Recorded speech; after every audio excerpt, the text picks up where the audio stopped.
Bonjour et bienvenue dans cette nouvelle vidéo où nous allons faire de la refacto, de la préparation à notre prochaine vidéo qui s'articulera autour de notre CI. Donc sans plus attendre, je vais modifier certaines petites bricoles. Ici, on va rajouter un event. Ici, ce n'est pas un listener mais un subscriber. On va rename la classe.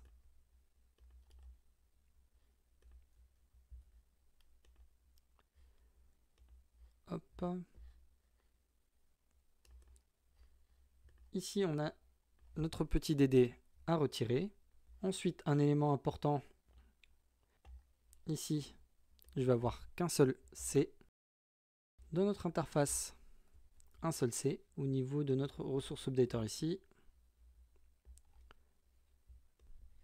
Donc au niveau de notre normalizer, on a ici au niveau de l'authentification et de notre ressource access le même pattern. Donc on va aller créer ici une nouvelle classe. On va créer une méthode qui va s'appeler public function format. Tout simplement. On va attendre ici notre status code int. Par défaut, comme on va lui donner une valeur par défaut, on va le laisser en deuxième paramètre. On va commencer par string message. Et ici, on va lui dire par défaut une bad request. Et on va lui retourner un array. Ça, on le sait. Je vais prendre cette description. Ici, on va créer donc une interface. Une interface. Parfait. Ici, je fais ceci. Je retourne au niveau de notre classe. Je vois ici que j'ai un n minuscule.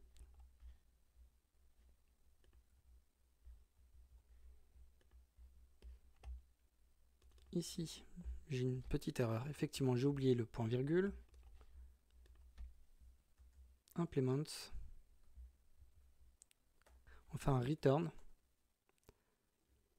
Hop, 2. Code qui sera égal donc à status code. Ensuite, message qui sera notre fameux message. On va lui rajouter ça. On importe la classe. Étant donné que c'est un peu long, on va aller à la ligne.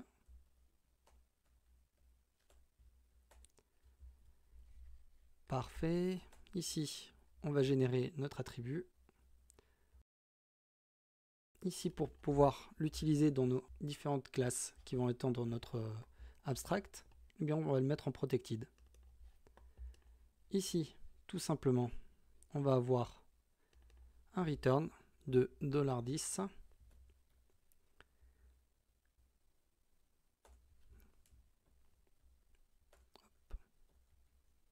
Format.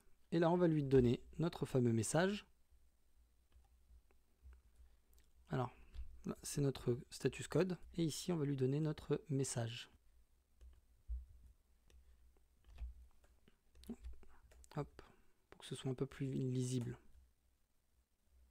Et donc, je vais faire exactement la même chose avec, ressource access. Alors, dans l'exception, on va rajouter ici. Donc, je sais qu'on va devoir aller à la ligne. Hop, pareil. On ajoute notre propriété.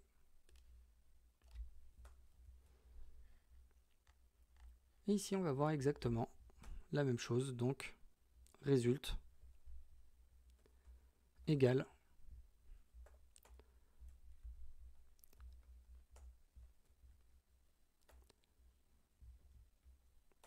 format. Et ici, on va lui passer donc notre message.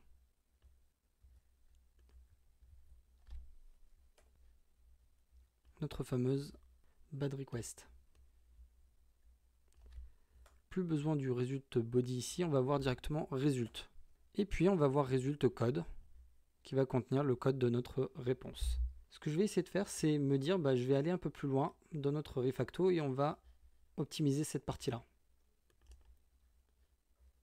On va créer une factory. Et ici, on va lui dire JSON response. Parfait. On va créer une interface aussi. JSON response. Interface.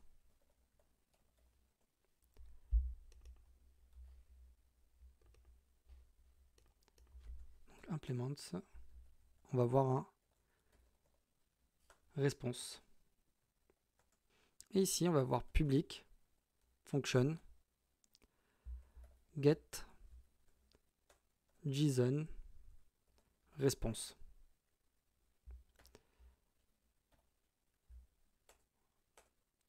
On importe le component HTTP Foundation. On retourne au niveau de notre subscriber. Qu'est-ce qu'on va avoir besoin? On va avoir besoin d'un body et d'un code. Ce qu'on va faire, c'est split move right. Et ici, on va lui dire, dans ce cas de figure, on va avoir un int status code. Et puis, on va avoir notre body, donc un array body. Response body. Et donc, je vais prendre ceci. On va retourner au niveau de notre implémentation. Ici, comme on le voit juste à côté, on va faire un response. Alors, on va faire un copier-coller. Ici, on va faire un return de response. Ici, on va avoir un JSON response interface, JSON response, propriété, comme on a l'habitude de faire. Et ici, on va lui dire tout simplement this JSON response get JSON. Et là, on va à la ligne et là, on va lui donner donc code. Hop. Alors, on n'oublie pas les côtes ici et on lui passe notre body. Le seul souci, c'est que je viens de me rendre compte que c'est une simple chaîne de caractères. Donc ici, c'est pas un array, c'est une string. Donc automatiquement, on va avoir un petit souci à ce niveau-là, qu'on règle de cette manière. Donc ici, on va voir notre response body. Et ici, on va voir notre status code. Parfait. Et comme c'est une chaîne de caractères, on enlève ceci. Hop. Parfait. Donc ce qui va se passer ici, c'est que soit on va laisser de cette manière-là, ou alors on va tout simplement lui dire, on enlève ceci. Et là, c'est beaucoup plus lisible. On va faire un petit test. Ici, bin console. Hop. Alors, ici, on a un petit souci, effectivement. Au moment de la modification de notre services, ici, on a absolument besoin de faire la modification dans notre compiler pass. Parfait.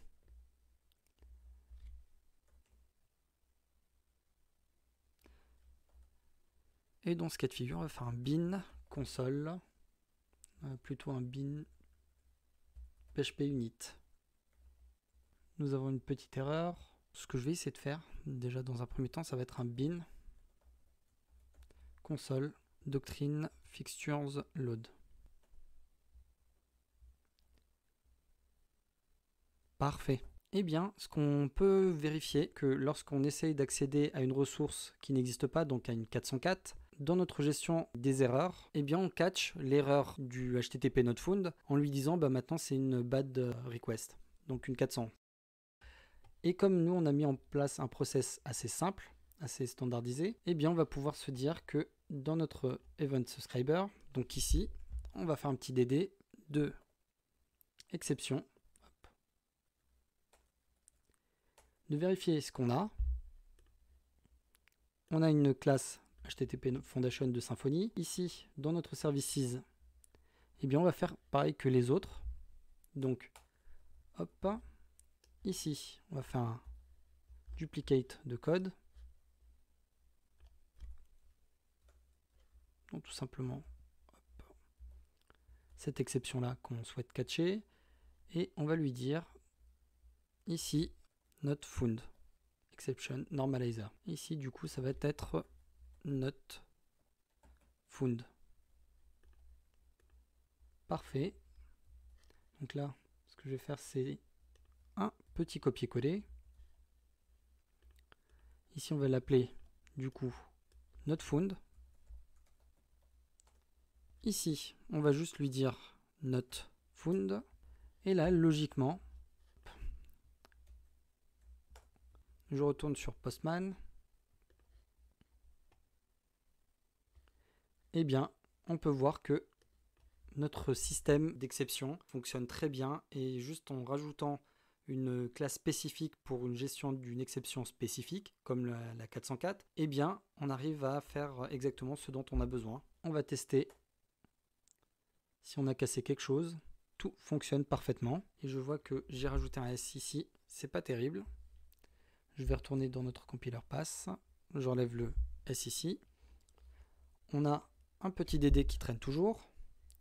On a notre factory. On a tout patché. Bah, que demander de plus? Uniquement d'arriver au niveau de notre terminal, faire un git diff, et là on va voir toutes les modifications qu'on a apportées tout au long de cette vidéo. Parfait. Git add point, git commit -m, et là on va lui dire refacto and http not found management. Bah, très vite pour une prochaine vidéo sur de la CI.